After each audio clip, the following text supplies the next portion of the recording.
Hello everyone, कैसे हैं आप सब लोग। आज से मैं स्टार्ट करने जा रही हूँ आपका ACCA में प्रोफेशनल लेवल का सब्जेक्ट स्ट्रेटेजिक बिजनेस रिपोर्टिंग। अब इसमें बात करते हैं सबसे पहले पेपर के फॉर्मेट के बारे में। पेपर का फॉर्मेट आपका जो होगा वो क्या होगा, 3 घंटे का पेपर होगा आपका, 3 आवर्स का। 3 आवर्स एंड 15 मिनट्स मिलेंगे आपको पेपर को कंप्लीट करने के लिए। प्लस आपके पास इसमें 2 सेक्शंस हैं। कौन सा? सेक्शन ए, 2 कंपल्सरी क्वेश्चंस हैं इसमें। एक क्वेश्चन 30 मार्क्स का होगा और दूसरा क्वेश्चन 20 मार्क्स का होगा। अगर मैं ये बात करूं कि ये सेक्शन आएगा कहाँ से, जो 30 मार्क्स का क्वेश्चन है वो आपका financial statements of group entities यानी कि कंसोलिडेशन उसमें से आएगा। एंड जो रिमेनिंग 20 मार्क्स का क्वेश्चन है वो आपका will require candidates to consider reporting implications या कुछ स्पेसिफिक इवेंट्स के बारे में, ठीक है, जो हमारे अदर स्टैंडर्ड्स हैं।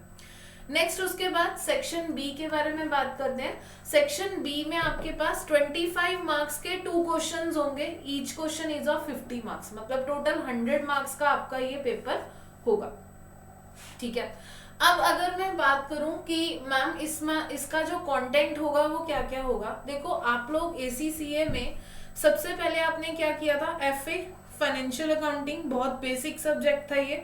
उसके बाद आपने किया फाइनेंशियल रिपोर्टिंग F7 अपने अप्लाइड स्किल्स में। एंड अब इसी का एडवांस वर्जन हम पढ़ने जा रहे हैं, strategic business reporting SBR। SBR की अगर मैं बात करूं, कंटेंट इसका FR से ही लिया गया है, बट कुछ अदर स्टैंडर्ड्स हैं जो आपने FR में कवर नहीं किए होंगे। जैसे यहाँ पर आपके पास professional and ethical duty of accountant theoretical chapter है, ये टॉपिक आपने फाइनेंशियल रिपोर्टिंग में कवर नहीं किया था। उसके बाद नेक्स्ट है एम्प्लॉय बेनिफिट्स IAS 19, ये हम कवर करेंगे इस पार्ट में, सब्जेक्ट में।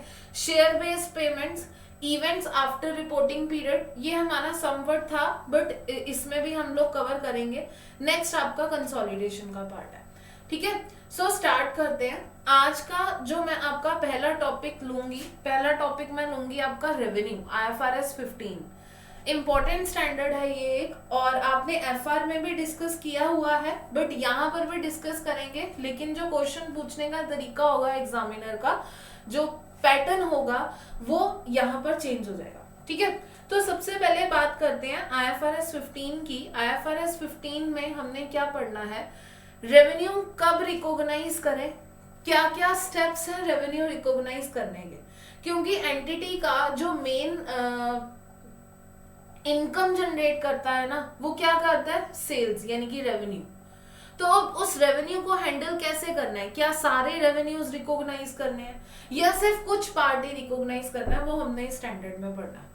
Revenue is income arising in the course of an entity's normal trading और ऑपरेटिंग एक्टिविटीज, ठीक है।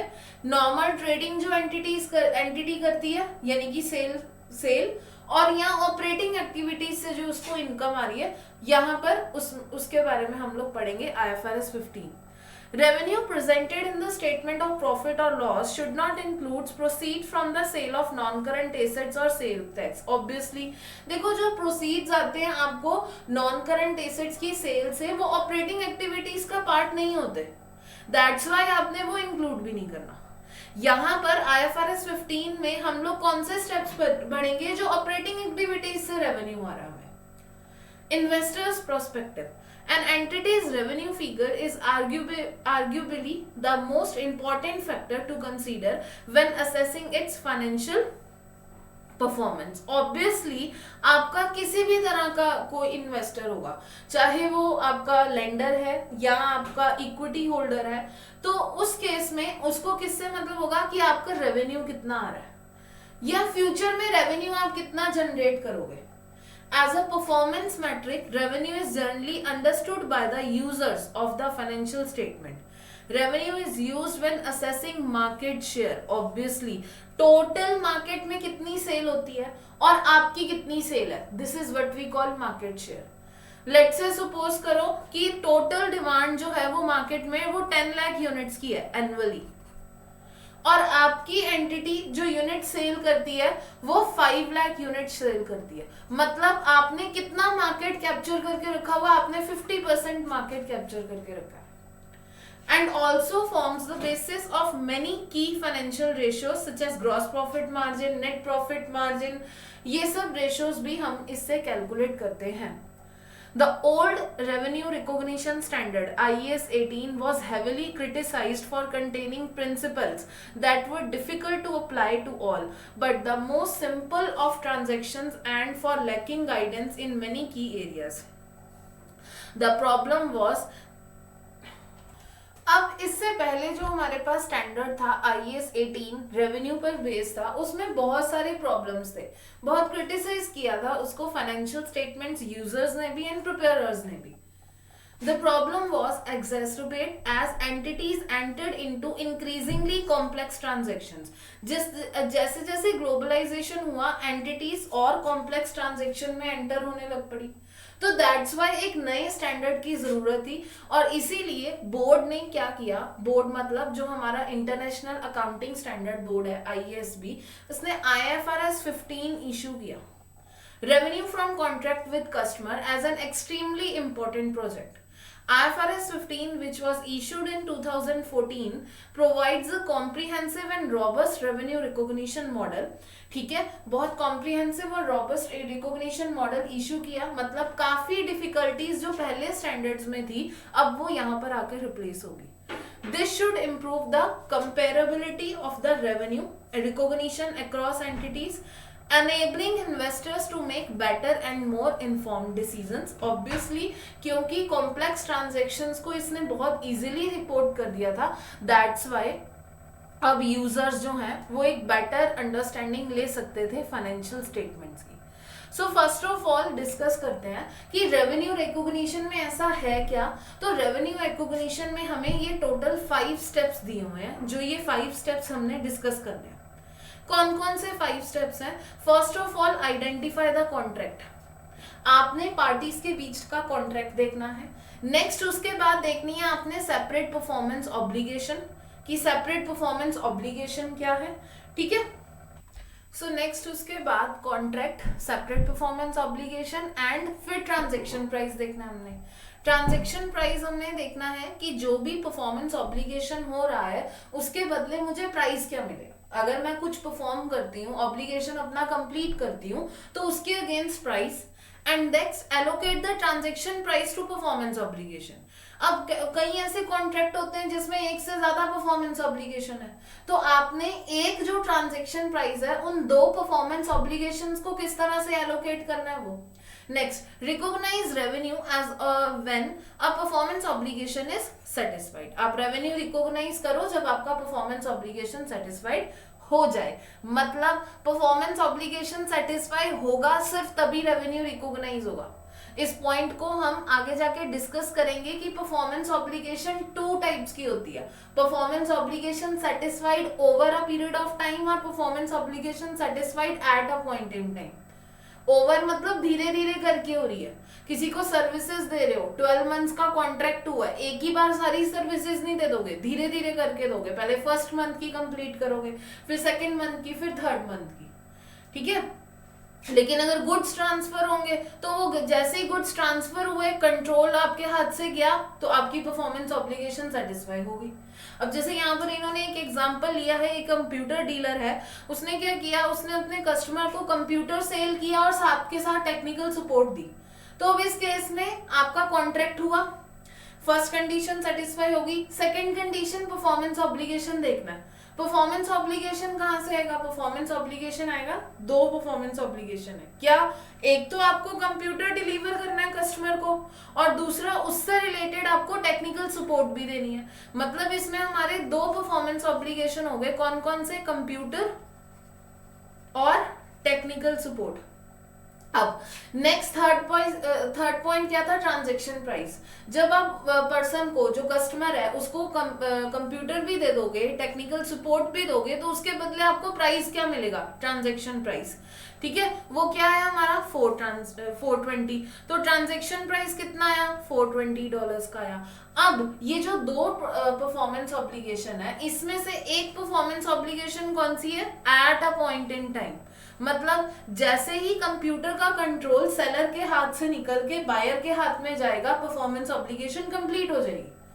तो जैसे ही कंट्रोल ट्रांसफर होगा, हम जो इससे रिलेटेड ट्रांजैक्शन प्राइस, पहले तो ये 420 है ना, इसको अलग अलग को एलोकेट करना पड़ेगा कि कंप्यूटर का प्राइस कितना है और टेक्निकल सपोर्ट का प्राइस कितना है। ठीक है, नेक्स्ट उसके बाद अब मैम एलोकेट कैसे करेंगे, तो एलोकेट करने का क्या क्राइटेरिया है, स्टैंड अलोन सेलिंग प्राइस के रेशियो में।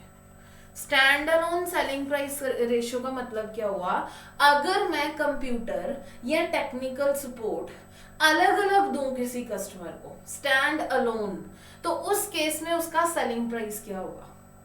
ठीक है, तो कंप्यूटर और टेक्निकल सपोर्ट अलग अलग आ जाएगा। नेक्स्ट आपने रेवेन्यू रिकॉग्नाइज करना है, और सिर्फ वही वाला रेवेन्यू रिकॉग्नाइज करना है जिससे रिलेटेड आपकी परफॉर्मेंस ऑब्लिगेशन सेटिस्फाई हो चुकी है। अब मैम परफॉर्मेंस ऑब्लिगेशन कंप्यूटर की तो सेटिस्फाई हो जाएगी, टेक्निकल सपोर्ट तो धीरे धीरे करके देंगे ना, तो इसके बारे में हमने पूरे स्टैंडर्ड में पढ़ना है। एक बार मैंने आपको पूरा स्टैंडर्ड बता दिया कि ये पूरा स्टैंडर्ड दिखता किस तरह का है, और छोटी छोटी एडजस्टमेंट्स जो हैं वो साथ में कवर करेंगे।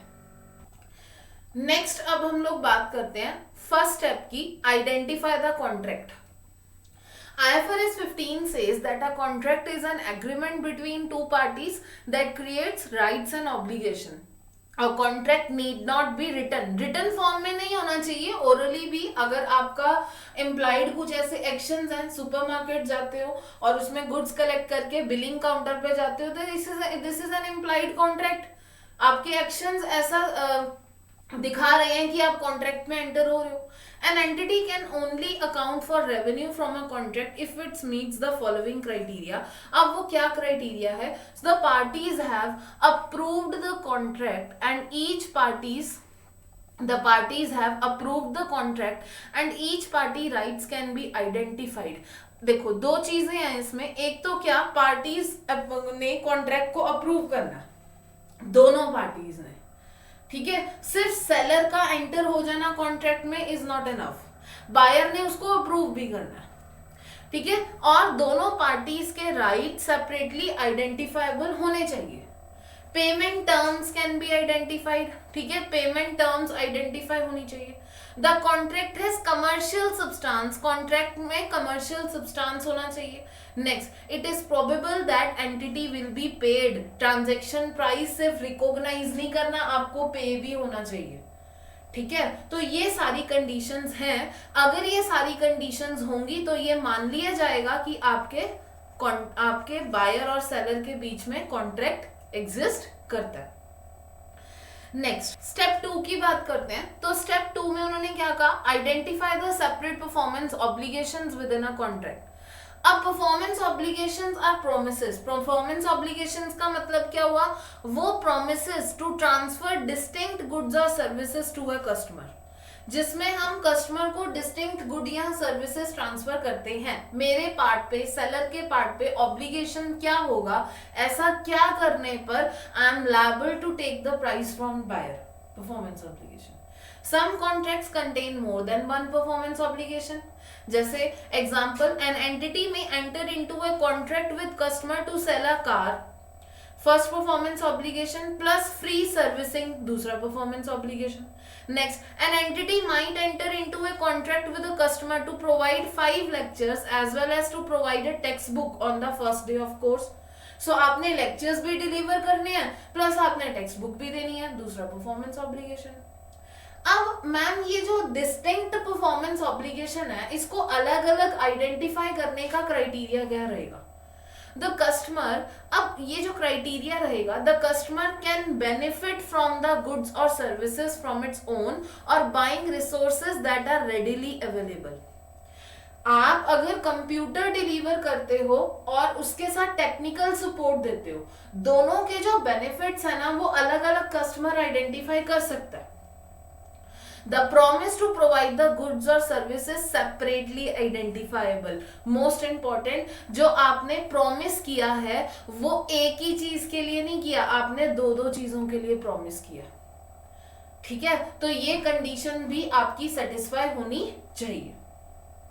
So the next part is कि आपका जो प्रॉमिस है वो सेपरेटली टू थिंग्स के लिए प्रॉमिस होना चाहिए.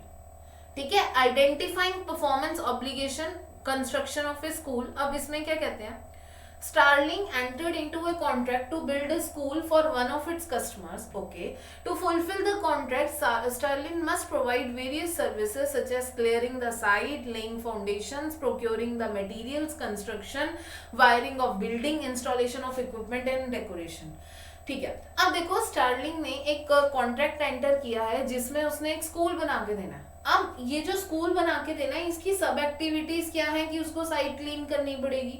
ठीक है, उसका फाउंडेशन बेस बिछाना पड़ेगा, प्रोक्योरिंग मटेरियल प्रोक्योर करना पड़ेगा, लेबर लेके आनी पड़ेगी, तभी स्कूल बनेगा ना. The customer can benefit from each of these services individually. तो फर्स्ट कंडीशन तो सेटिस्फाई हो रही है कि कस्टमर जो है वो इन सबसे, देखो मटेरियल प्रोक्योर होगा, फाउंडेशन ले डाउन होगी, साइट क्लियर होगी, इसका सबका अलग अलग बेनिफिट मिलेगा. Evidence by the fact that these services could be purchased separately from a range of entities. अब हमें ये पॉइंट भी कंसीडर करना है कि हम अगर सिर्फ कॉन्ट्रैक्ट दे स्कूल बनाने का तो material, labour, installation of equipment ये हम सेपरेटली ले सकते थे. बट प्रॉमिस किसका किया हमने, प्रॉमिस सिर्फ एक चीज का किया, किसका, स्कूल बनाने का, टू बिल्ड अ स्कूल.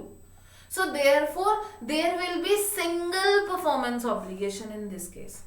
जो आपकी ये दो कंडीशंस मैंने आपको बताई ना, ये दोनों कंडीशन सेटिस्फाई होनी चाहिए. ऑप्शंस नहीं है आइदर वन और two, both the condition should be satisfied. And लिखा हुआ है बीच में, देखो क्या कि कस्टमर को बेनिफिट में मिल रहा है प्लस प्रॉमिस सेपरेट दोनों दो चीजों का हुआ है या दो से ज्यादा का हुआ है. ठीक है, नेक्स्ट प्रिंसिपल्स एंड एजेंट्स. अब प्रिंसिपल्स एंड एजेंट्स के बारे में क्या कहता है IFRS 15. Principles and agents, N entity must decide the nature of performance obligation. IFRS 15 says that to provide specified goods or service itself या फिर अरेंजमेंट करना. अगर तो देखो आप अरेंजमेंट कर रहे हो ना, मतलब मैंने गुड्स प्रोक्योर किए और दे दिए, ठीक है, वो मेरे खुद के गुड्स नहीं है. ठीक है, तो that's why I am acting as an agent. तो यहां पर IFRS 15 आपका ये कहता है if an entity is an agent, कितना रेवेन्यू का पार्ट रिकॉग्नाइज होगा, revenue is recognise based on the fee for arranging goods, not whole revenue. Let's say suppose करो एक सेलर है मिस्टर ए, इसने क्या किया, इसने गुड्स डिलीवर करने हैं मिस्टर बी को, इसने एक एजेंट को एंगेज किया बीच में मिस्टर सी. अब गुड्स इसके थ्रू डिलीवर हो रहे हैं, मतलब मिस्टर सी गुड्स अरेंज कर रहा है मिस्टर ए से and then it is delivering goods to Mister B. तो यहां पर जो मिस्टर सी का रेवेन्यू होगा वो सिर्फ फी फॉर अरेंजिंग होगा. लेकिन अगर आप एक प्रिंसिपल की तरह एक्ट कर रहे हो, मतलब अगर मिस्टर ए है वो डायरेक्टली गुड्स देता मिस्टर बी को या वो मिस्टर सी के जरिए भी गुड्स दे रहा है, तो वो अपनी बुक्स ऑफ अकाउंट्स में पूरा रेवेन्यू रिकॉग्नाइज करेगा, ना कि सिर्फ वो फी. ठीक है, नेक्स्ट वारंटीज के बारे में बात करते हैं. Most of the time a warranty is assurance that a product will function as intended. If this is the case, then the warranty will be accounted for in accordance with IAS 37. अगर आपको लग रहा है कि warranty का खर्चा जो है वो आपका आएगा, तो आपको IAS 37 provisions, contingent liabilities, contingent assets के अंडर वारंटीज रिकॉग्नाइज करनी है. कब, जब आपने सेल की तभी.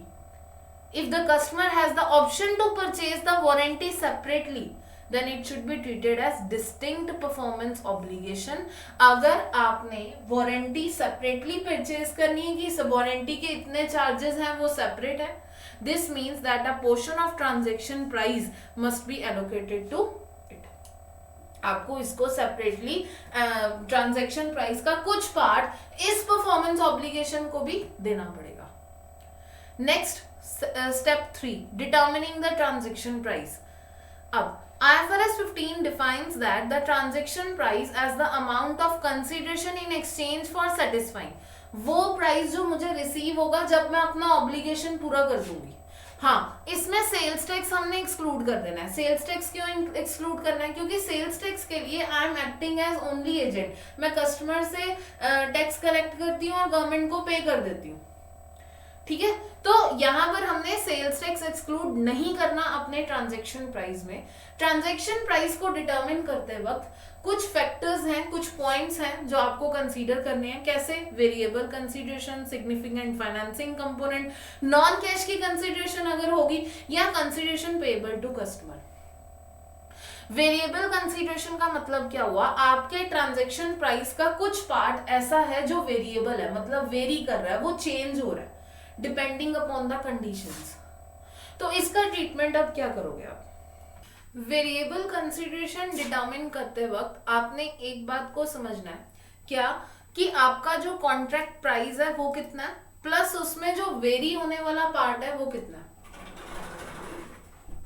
वेरी होने वाला पार्ट है वो कितना है, मतलब कैसे? देखो, लेट्स से सपोज करते हैं आपको एक कॉन्ट्रैक्ट मिला, कंस्ट्रक्शन कॉन्ट्रैक्ट मिला, जिसमें आपने क्या करना है, आपने सर्विसेज एक बिल्डिंग कंस्ट्रक्ट करके देनी है और आपको टाइम पीरियड मिला है 2 इयर्स का। ठीक है, अब आपका एक कस्टमर ने आपको कहा कि अगर ये बिल्डिंग की कंस्ट्रक्शन आपने मुझे विद इन 2 इयर्स कंप्लीट करके दे दी, वैसे तो आपका जो कॉन्ट्रैक्ट प्राइस है वो लेट्स से सपोज करते हैं 20 मिलियन का है, लेकिन अगर आपके कस्टमर ने कहा कि अगर आपने मुझे विद इन 2 इयर्स ये कंस्ट्रक्ट करके दे दी बिल्डिंग, तो आपका जो कॉन्ट्रैक्ट प्राइस है वो 20 मिलियन प्लस 10% हो जाएगा, मतलब 22 मिलियन हो जाएगा।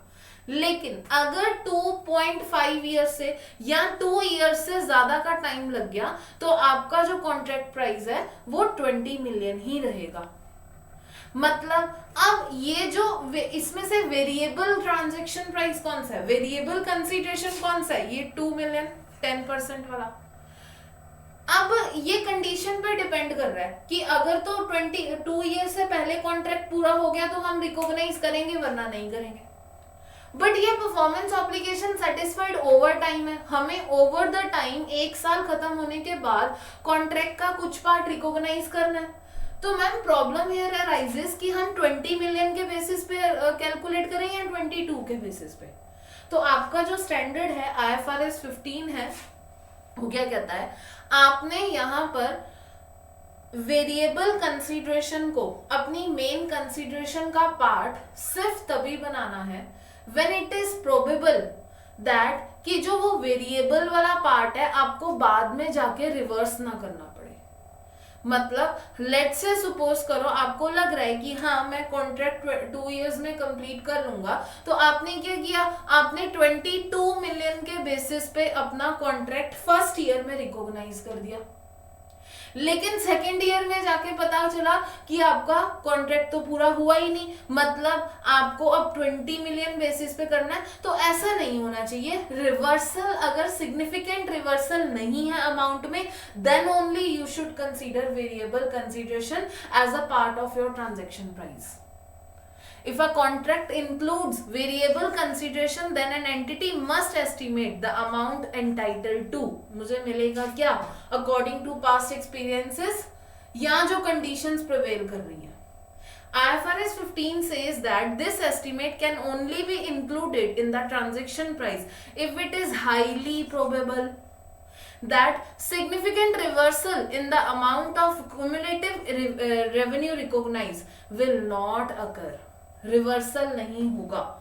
ठीक है, आपने पहले रिकॉग्नाइज कर दिया और अब आप कह रहे हो मुझे नहीं रिकॉग्नाइज करना, ऐसा नहीं होगा। जैसे अंडरस्टैंडिंग 1 में उन्होंने क्या कहा, on 1 December 2001 Bristow provides a service to a customer for the next 12 months, और जिसके लिए उसको कंसिडरेशन कितनी मिली है, 12 मिलियन की मिली है।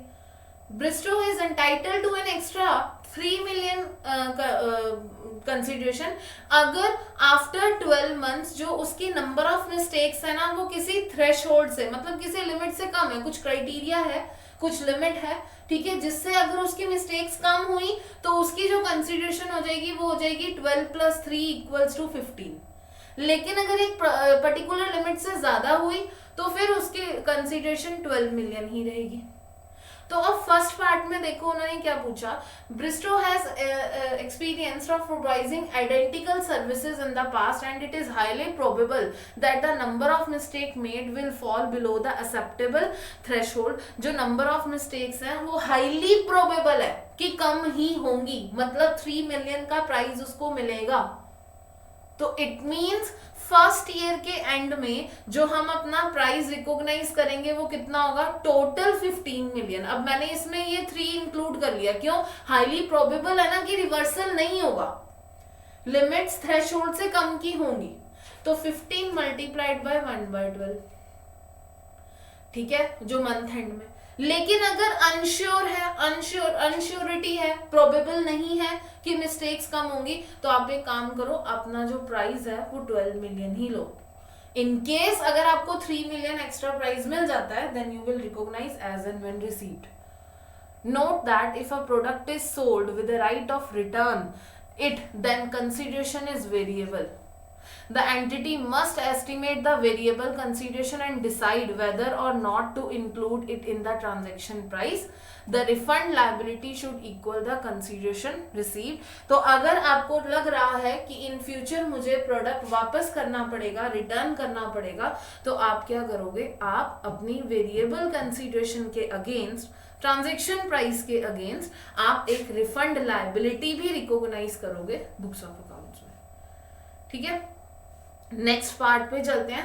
नेक्स्ट पार्ट है फाइनेंसिंग। फाइनेंसिंग में देखो उन्होंने क्या कहा, in determining the transaction price an entity must consider if the timing of payment provides the customer और the entity with a financing benefit. कहीं ऐसा तो नहीं हो रहा मुझे सेलर फाइनेंसिंग दे रहे, मतलब उसने कंसीडरेशन डिले कर दिया, ठीक है। मैम फाइनेंसिंग कंपोनेंट रिकॉग्नाइज कैसे करेंगे, फाइनेंसिंग कंपोनेंट रिकॉग्नाइज आप करोगे when there is a difference between the promised consideration and the cash selling price of the goods. मतलब जो कॉन्ट्रैक्ट में कंसीडरेशन तय हुई है वो, और उसका कैश सेलिंग प्राइस, मतलब ऑन द स्पॉट अगर हम परचेज करें तो कितना, अगर इसमें कुछ डिफरेंस है तो it means there is a financing component. Second, दूसरा, there is a length of time between the transfer of promise goods and services to the customer and the payment date. जो गुड्स हमने transfer किए उस date में और payment की date में difference है, अगर इन दोनों डेट में डिफरेंस है प्लस आपकी कंसीडरेशन कैश सेलिंग प्राइस से डिफर कर रही है, it means there is a significant financing component in the transaction price. अब उस सिग्निफिकेंट फाइनेंसिंग कंपोनेंट का करना क्या है ma'am, if there is a financing component then the consideration receivable needs to be discounted to present value using the rate at which the customer borrows money। जो future में consideration आपको receive होगी, देखो आपने रेवेन्यू तो आपने recognise करना है आज की डेट में, ठीक है, अर्न तो कर ली ना इनकम आपने, जो फ्यूचर में आपको कंसिडरेशन रिसीव होगी उसको डिस्काउंट करके प्रेजेंट पर लेकर आना है। अंडरस्टैंडिंग 3 करते हैं, आपको क्लियर हो जाएगी सिचुएशन पूरी। देखो अब understanding 3, R enters into a contract with a customer to sell an equipment on 31st of December 2001। Contract 31st December 2001 को हो चुका है। Control of the equipment transferred to the customer on that date। The price stated in the contract is 1 million। Price जो हमने calculate किया वो 1 million किया and is due on 31st December। देखो according to IFRS 15 revenue is to be recognized in case of performance obligation at a point in time। आपने FR में पढ़ा था ना, देखो गुड्स के केस में अगर मैंने गुड्स का कंट्रोल दे दिया बायर को तो this is performance obligation eight a point in time और हमने रेवेन्यू रिकॉग्नाइज कर देना। मतलब जब कंट्रोल पास हुआ हमें कुछ ना कुछ रेवेन्यू रिकॉग्नाइज करना है, हाँ करना है। मतलब कंट्रोल पास ऑन हो रहा है 31st दिसंबर को, तो मुझे 31st दिसंबर को रेवेन्यू रिकॉग्नाइज करना है, ओके।